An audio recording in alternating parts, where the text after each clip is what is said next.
Imagine what it's like to be walking home from a party. You've had a great time, but you're in high school, you're freshman. You're walking home from a party, but you see one of those scenes like from a movie. You see a car up the block, the lights go out, and then it peels out, and it's racing your way. And all of a sudden, someone pops out of the passenger side windows, and they start shooting. And you realize that, am I a drive-by? Shots ring out. You do what you do instinctively. You jump down. You maybe pause for a minute. You're shocked. You're like, oh my God, I can't believe this is happening. You go back. You check your body. Oh my God, I wasn't hit. But then you realize, you look next to you, and your best friend was hit several times and dies in your arms.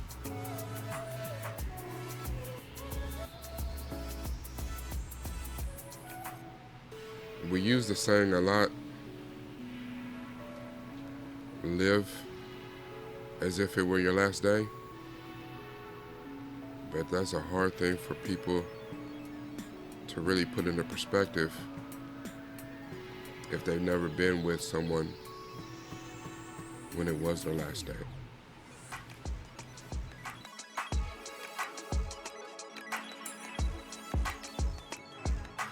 Hello, Governor. This is Rakai Steed, the nupefromdaville, and I want to jump into this real quickly. We had taken a little bit of a hiatus, as we normally do in between seasons 3 and seasons 4 of Doctor Who, but we're back. That's right, we're back, and right now I'm covering season 4's Christmas episode, which was called Voyage of the Damned. Now, as we know, David Tennant, the 10th Doctor, he's on his own because Martha chose at the end of season 3 to go back and take care of her family. She couldn't continue riding out as a companion, which after how season 3 ended, understandable. This particular deep dive is going to be called Dust in the Wind. And I really want to focus on how to live every day as if it's your last. Now, Doctor Who is a hotbed for people to show up. And it's almost like if you're getting your start in acting, you're coming along and you're coming through the British scene. Listen, for you to be anybody who's anybody, you got to be on Doctor Who. And this particular episode, though, had somebody who was already somebody. And a lot of people may not remember her. I do. At the end of season 3, the TARDIS was crashed into by the Titanic, which I know you're like, that doesn't make any sense. But it was actually a ship called the Titanic, but it was a spaceship, much like the Fifth Element. On board of this ship was a waitress named Astrid Peth, who was played by Kylie Minogue. Now, you may not have any idea who that is. Kylie Minogue is an Australian pop singer who became an actress. And Kylie Minogue was, the Britney Spears of the 80s. Like, Kylie Minogue had a couple hits, like she was big. I want to say that Kylie Minogue also played the part of Cammy in the first Street Fighter movie with Jean-Claude Van Damme, even though that movie was god-awful. Kylie Minogue is Kylie Minogue. Now, I want this to be short.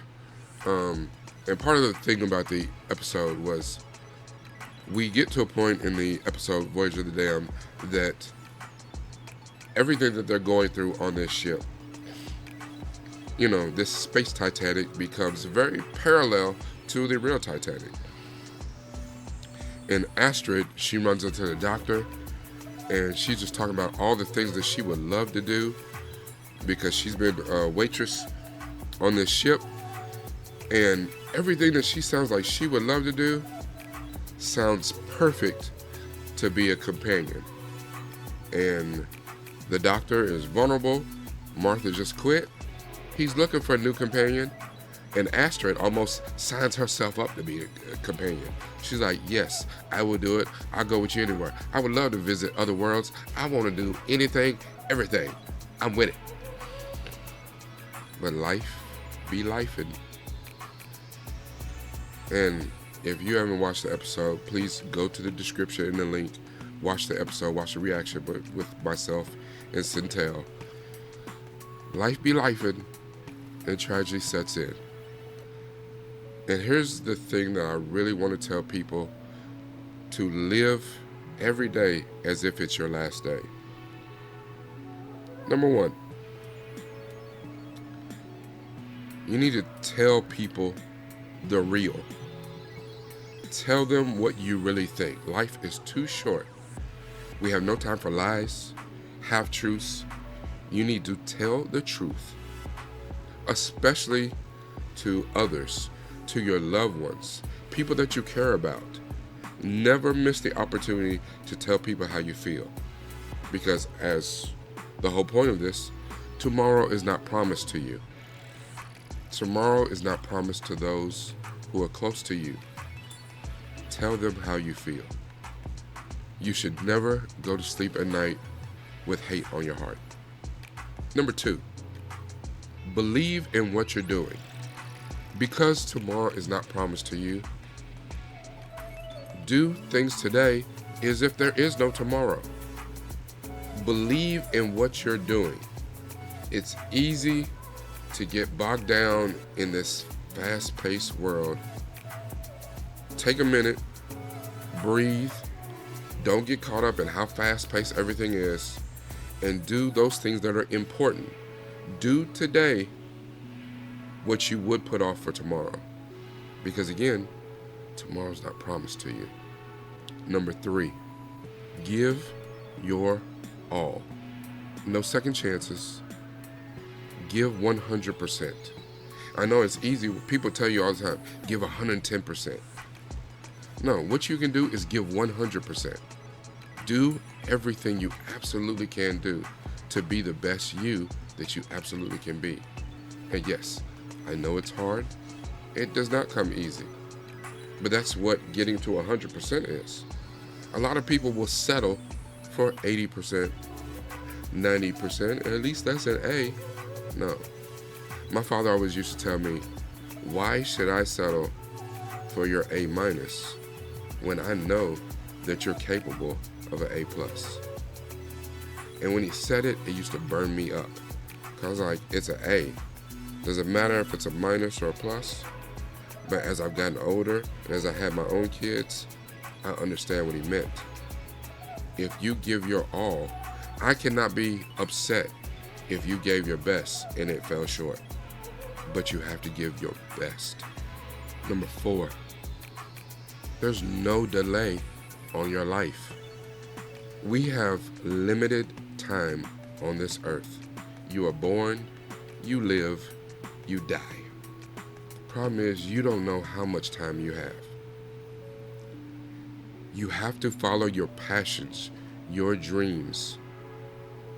Some people will put things off for their entire life, and I'll get around to doing that, or I'll chase my dreams, I'll chase my passions when I get done working this 9-to-5 job that I absolutely hate, but I have to, pay these bills and put food on the table. And I get it. I get it. But you have to live your life.